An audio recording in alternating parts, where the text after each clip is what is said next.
नमस्कार दोस्तों, आशा करता हूँ आप सब बहुत अच्छे होंगे। स्ट्रेट ज़ीरो में आपका बहुत बहुत स्वागत है। दोस्तों, अभी हाल ही में जापान के 62वें प्राइम मिनिस्टर शिंजो आबे जी ने रिज़ाइन कर दिया है हेल्थ इशू को लेकर के। अब शिंजो आबे जी का जापान के इंफ्रास्ट्रक्चर, जापान की टेक्नोलॉजी और जो इस टाइम पे जापान पूरी दुनिया भर में अपने क्वालिटी के लिए जो जाना जाता है, उसका अगर हम श्रेय दें तो हम श्रेय दे सकते हैं जापान के प्राइम मिनिस्टर शिंजो आबे जी का। शिंजो आबे जी ने जापान में बहुत सारे वर्क किए हैं, जिससे जापान इंफ्रा में, आईटी में, एजुकेशन परफेक्शन में, सभी चीज़ों में यहाँ पे काफ़ी आगे है, काफ़ी यहाँ पे बहुत ज़्यादा दुनिया भर में प्रसिद्ध है। दोस्तों, जापान की क्वालिटी इस प्रकार से पूरी दुनिया भर में जानी जाती है। सपोज दैट अगर अपन एग्जांपल लें फॉर अमेरिका का, तो अमेरिकन जो लोग हैं सबसे ज़्यादा अगर बिलीव करेंगे, सबसे ज़्यादा अगर ट्रस्ट करेंगे तो करेंगे वो जापान के ऊपर। यानी जापान अपने मामले में एक भी परसेंट का डिफेक्टिव नहीं छोड़ता, एक भी अपनी चीज़ों में क्रिएटिविटी क्या जो मैन्युफैक्चरिंग डिफेक्ट है वो एक भी नहीं छोड़ता। और जापानी जो होते हैं दोस्तों, वो टाइम के बड़े पक्के होते हैं, टाइम के बड़े वो एकदम सजग होते हैं, क्योंकि जापानियों के लिए एक एक सेकंड जो है वो बहुत महत्वपूर्ण होता है, बहुत ज़्यादा उसकी वो वैल्यू देते हैं। तभी जाके अगर कहीं पर भी किसी भी कंट्री में अगर देशभक्ति की कोई मिसाल दे और कहे कि मैं बहुत बड़ा देशभक्त हूँ, मैं बहुत बड़ा राष्ट्रभक्त हूँ, तो सबसे पहले अगर नाम आएगा तो वो है जापान। क्योंकि जापान राष्ट्रभक्ति में, देशभक्ति में सबसे आगे है, सबसे अव्वल है। दोस्तों, जापान का अगर इतिहास देखें तो 1945 में हिरोशिमा और नागासाकी के ऊपर अमेरिका ने 2 न्यूक्लियर बम वहाँ पे फेंके।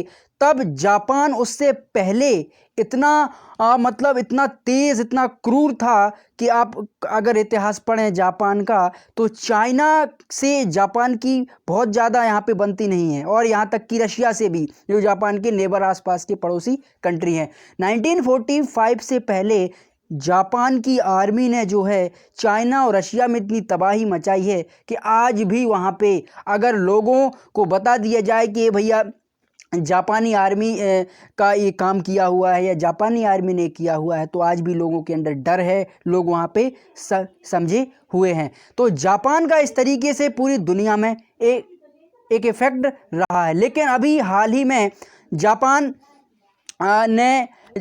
के जो प्राइम मिनिस्टर शिंजो आबे जी ने अपनी हेल्थ इशू को लेकर के रिज़ाइन दे दिया, और उनको जो हेल्थ इशू है वो उनके जो बॉन्ड के पीछे अगर हम बात करें अनक्रिएटिव पॉलिटिक्स हेल्थ का उन्हें इशू है। चूँकि ये इशू उन्हें बचपन से भी है, और अब चूँकि इस समय पे उनकी जो एज है वो है 66 वर्ष, यानी 66 वर्षीय शिंजो आबे हैं, और अपनी हेल्थ इशू को लेकर के काफ़ी ज़्यादा सजग हैं। चूँकि इन्हें उससे बहुत ज़्यादा प्रॉब्लम्स होती है, लेकिन अब उन्होंने सोच लिया कि चलो भैया अब रिज़ाइन कर देते हैं, और रिज़ाइन के बाद फिर जाके अपनी जो सरकार है वहाँ पे दूसरे लोग वहाँ पे बैठ जाएंगे, और तो इस तरीके से सारी क्रिएटिविटी चालू हो जाएगी। अब जापान की अगर हम एक बात करें तो शिंजो आबे अभी तक के जापान के सबसे लार्जेस्ट सर्वाइविंग प्राइम मिनिस्टर हो चुके हैं, और उनका जो कार्यकाल है वो सितंबर 2021 तक उनका लास्ट कार्यकाल है। अब इनका जब बने थे शिंजो आबे, तो 1964 से लेकर के 1972 तक के जापान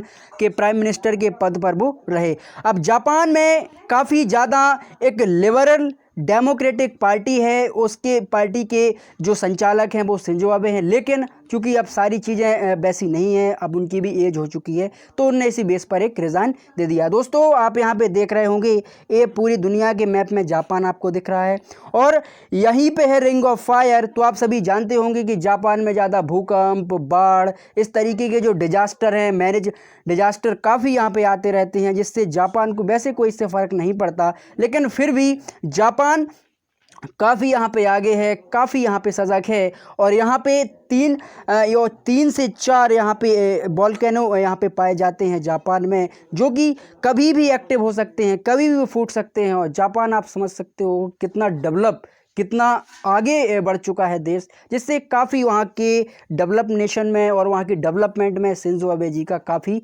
योगदान है। दोस्तों, इस पर हमारे प्राइम मिनिस्टर श्री नरेंद्र मोदी जी ने भी इस पर काफ़ी कमेंट किया है कि मेरे प्रिय दोस्त शिंजो आबे, उनकी हेल्थ को लेकर के कहा है कि भैया सलामत रहें, सुरक्षित रहें, क्योंकि हमारे और जापान के बीच काफ़ी अच्छे रिलेशन हैं, काफ़ी अच्छे संबंध हैं।